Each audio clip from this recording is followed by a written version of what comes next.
Hello and welcome to part 17 of our guide for new players.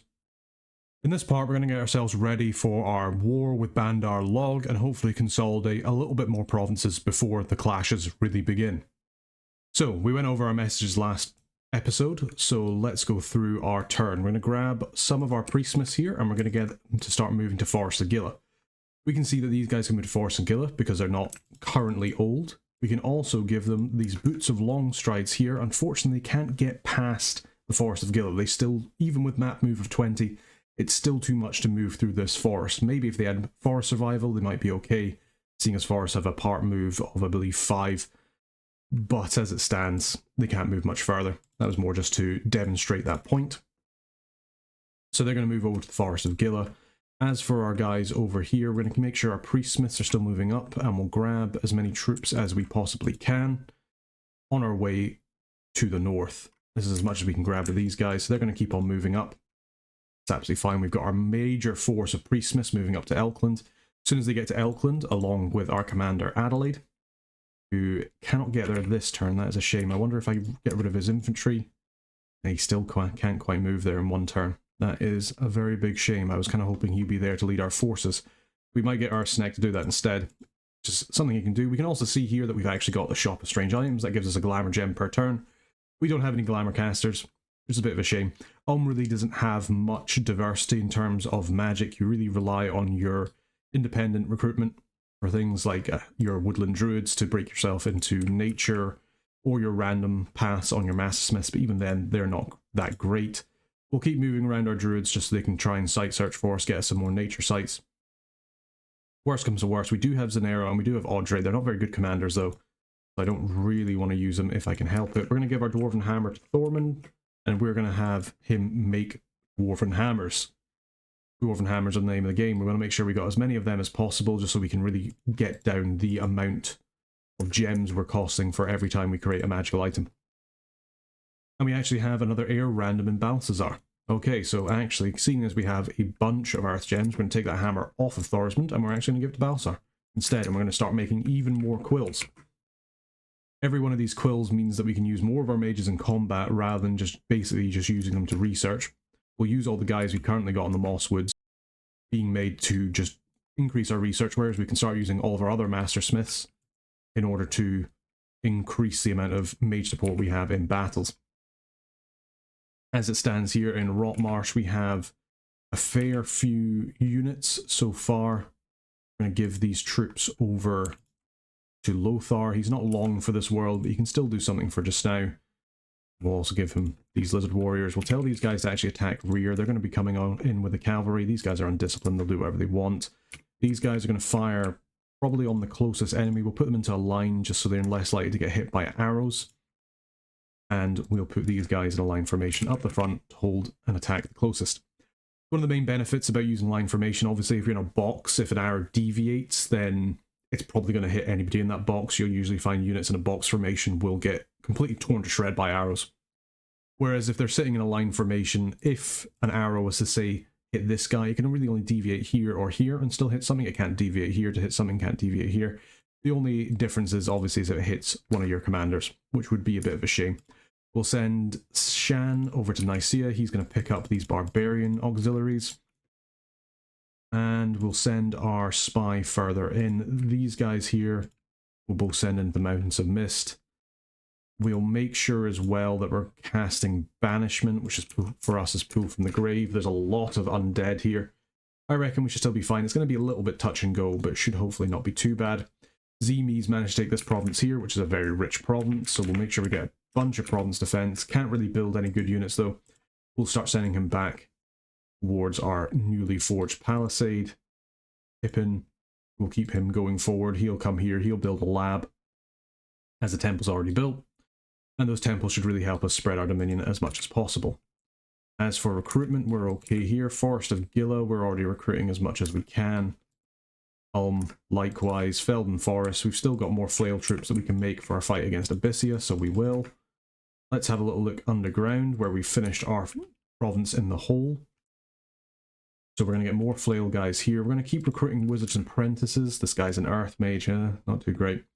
We can always give these guys quills as well if we need to. There's no drain scales here yet, so their research isn't being affected. We'll get our Bakemono to pick up some more Bakemono troops, which we will recruit now. As for these troglodytes, they are very costly. They are 50 gold each,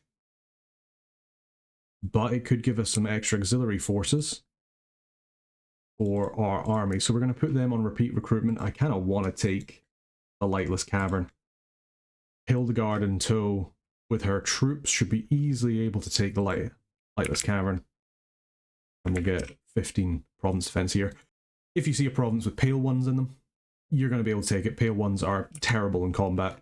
The only benefit they'll have here is that they have dark vision, but even that won't save them from their dreadful stats. I'll show you them when we fight them. Arnoff will search here for some more astral sites. We haven't found any astral gems yet, which is a bit of a shame. Okay, this has already been searched. Thorismund is now also diseased. This is going to happen, especially over winter. You can't really tell it's winter purely because our Dominion has a lot of heat in it. But for the meantime, yeah, we're still recruiting guys here. We'll get Zanero to just drop off all of his troops, and we'll see if there's anybody else we can pick up. Part of me is wondering as well. Yeah, if we get rid of our 2 commanders there, and we're actually just going to recruit 2 commanders of Ulm, them as well as Ursnek. We can maybe even leave Ursnek behind in Elkland, and we can use him to engage in threats as they come up. Or even send him into Wershin, where we also have our Dominion.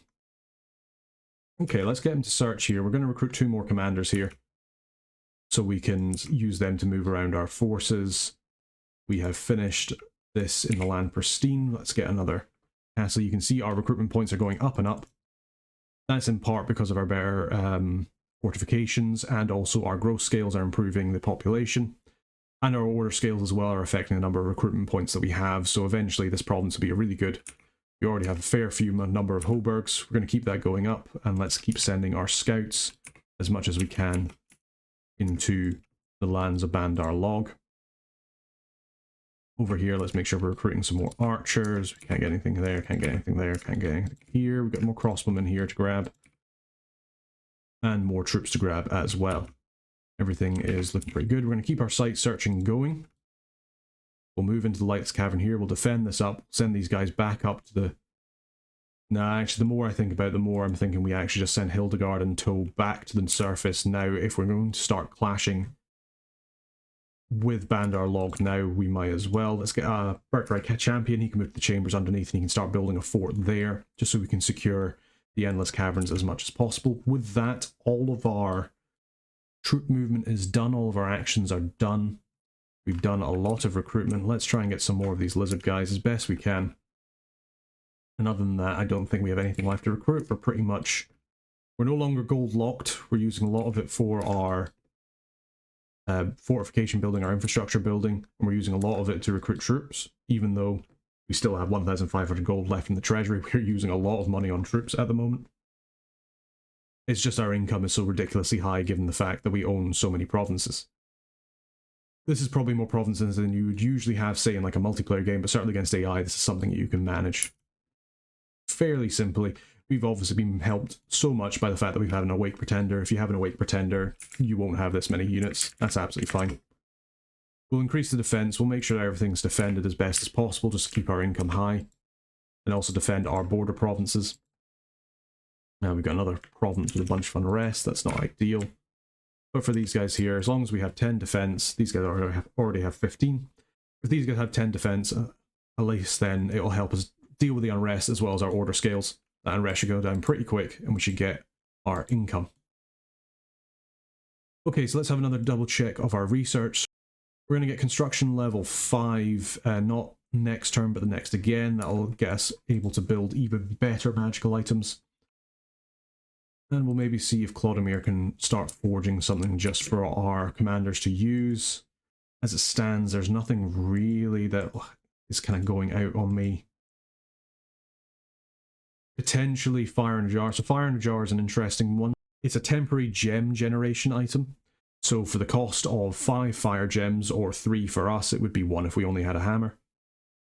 it lets you use a fire gem for free effectively in battle. So once we have another hammer, we're going to start pumping these out so we can use them with our Master Smiths, so we can then use a conjuration spell, which we can find the Fire Phoenix Power. It's a Fire 2 spell. It's quite similar to Summon Earth Power. It doesn't give you reinvigoration, but it does give you +5 fire resistance and 1 to your fire path as well. So we'll be able to use that to help us cast other spells. Obviously, our Master Smiths are only fire level 1, but with 1 fire gem, they become fire 2. They use that to cast the spell. And once they're done that, we can give them other gems to, say, cast Nest of Salamanders. It will only really be useful against Bandar Log, not so much against Abyssia. They are far too resistant to fire for any kind of fire shenanigans to work against them. But hey-ho. So most of our Priest-Smiths will get to Elkland next turn. We'll start our army, we'll move into the White Peaks, we'll move into the Nidian Range, and we'll potentially send Ursnek into Warshin and start the war proper. Okay, and with that, let's just double check. So we have a bunch of footmen here, and a snake with a bunch of militia. I don't think. Then again, that's fair. We have the money. We could just go ahead and hire some mercenaries. We're going to bid about 600 for them. I think that's pretty fair. Nobody should be able to beat us in terms of economics. And it means that we can ensure that we're going to get more troops to fight against Bandar Log. Okay, and with that, I think we're going to end the turn there. So over the end turn, we found a magical site in Konberg, the Mirror Palace. Let's have a quick look. That is an astral site and an air site. Fantastic, and also increases income. You cannot complain about that. Other than that, we didn't find any other magical sites. There's a battle in the Nidian Range, where Bandar came in with a bunch more elephant riders and actually won. And there's battle in the Mountains of Mist. This is us attacking this large undead province. It's a lot of long dead horsemen. We're casting our Sermon of Courage. Hopefully our very small line of infantry of Ulm can hold against this onslaught. We have gotten into our crossbows. We're casting Pull from the Grave, which will do quite a lot of area of effect damage to them. Both the riders and the mounts. They are getting around a little bit. We could have maybe done with more forces, but hopefully we'll be able to deal with them. Yeah, we can see that Pull from the Grave really doing work for us. Lothar, you're not long for this world, but you will fight against the dead till your dying breath. As for our cavalry, you can see that they are coming in against their commanders. Hopefully they can deal with these commanders, because they're just currently raising dead. Just raising these soulless zombies to protect them. But if we can deal with these commanders, if we can kill them, then the battle's over and we have won. As it stands, looks like the majority of our troops have actually started to rout. Our infantry are still holding, however, so if we can keep pulling from the grave, and we should be okay. And we did manage to kill all of their commanders, and the independent armies have routed. That was not a great fight, it must be said. We took quite a fair bit of casualties there, as we can see, but we did take that province. That was 100 undead, and for such a small force as we've come to have our expansion force, given that we have split them up, I think we did okay. So an unexpected event in Rotmarsh, so it's making the nights grow dimmer. In 8 months' time, night overtakes the day. Fantastic. We found 6 more nature gems. Cannot complain. We lost some Dominion in Summer Edge.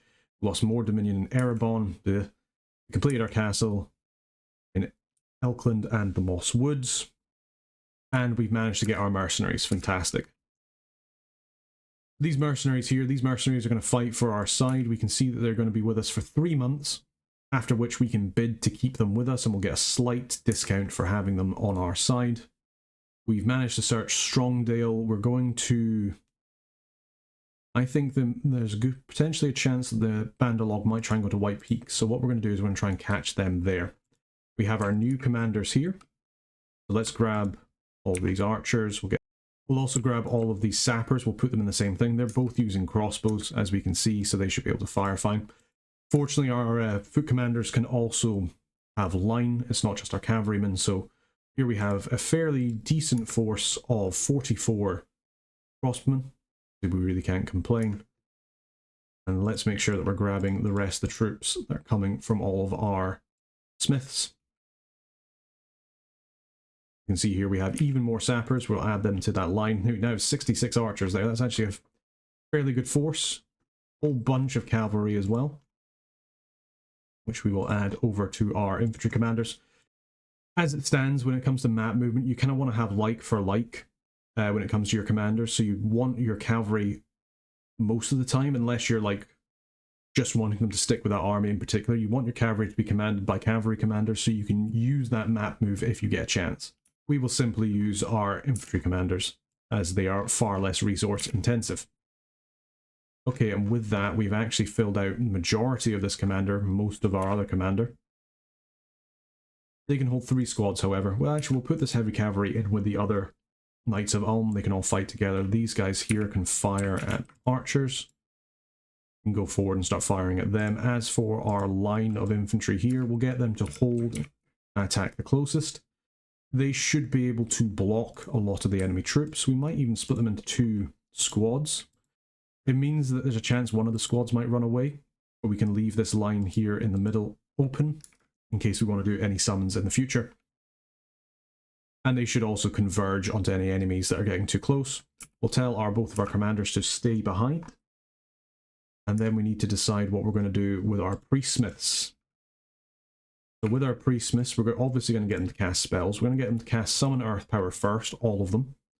We might as well. It means they'll get more reinvigoration as the battle goes on. And then we have the question of whether we want them to cast Iron Darts or Magma Bolts. I much prefer Iron Darts personally. Magma Bolts are pretty okay. They do also give you a precision bonus and you get 5 effects, but it's limited to 5 effects. It does do quite a lot of bludgeoning damage though, but we would quite like Iron Darts. Mostly because even though it has 3 effects, it increases by 2 for every extra level the caster is. They'll have more effects then. They'll have 7 darts being fired per priestsmith as long as they've summoned Earth Power. It does less overall damage, but is armor piercing. It's also magical. And it's pierce damage. And the range is pretty good. So yeah, we're going to get them to cast a bunch of Iron Darts after they've summoned Earth Power. I don't really like to use priestsmiths for buffing. We have enough mastersmiths for that. What we'll do is we will save that. So then let's grab all of our priestsmiths that are currently here, and we're going to give them all the same battle order. Like so. And then we'll make sure to kind of spread them out just in case our lines get breached, and also because we don't want them to immediately get killed by archers. On that note as well, actually, what we might do instead of always doing that is we might want to get them to personal iron skin just so they have a little bit more natural protection. They do have an iron hauberk on, which gives them some protection. I believe they're at protection 8. It's not the best. It's not terrible. It could be worse. They don't have anything on their head, however, so if they take an arrow or a stone to the head, they will take quite a bit of damage. If we get them to cast personal iron skin, at least they will have natural protection 13, so it makes their chest quite well protected, as well as their head being fairly okay protected. So we'll get them guys together. We're probably wanting to... It doesn't have to be Gunther and forging these bracers, so we're actually going to get him and Claudemir to come along with us.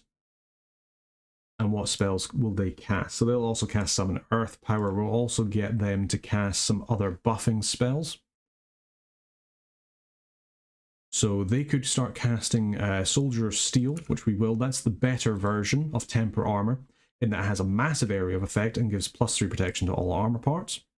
We'll get them to cast that twice. We'll then get them to cast Gift of Giant Strength, which affects 3+.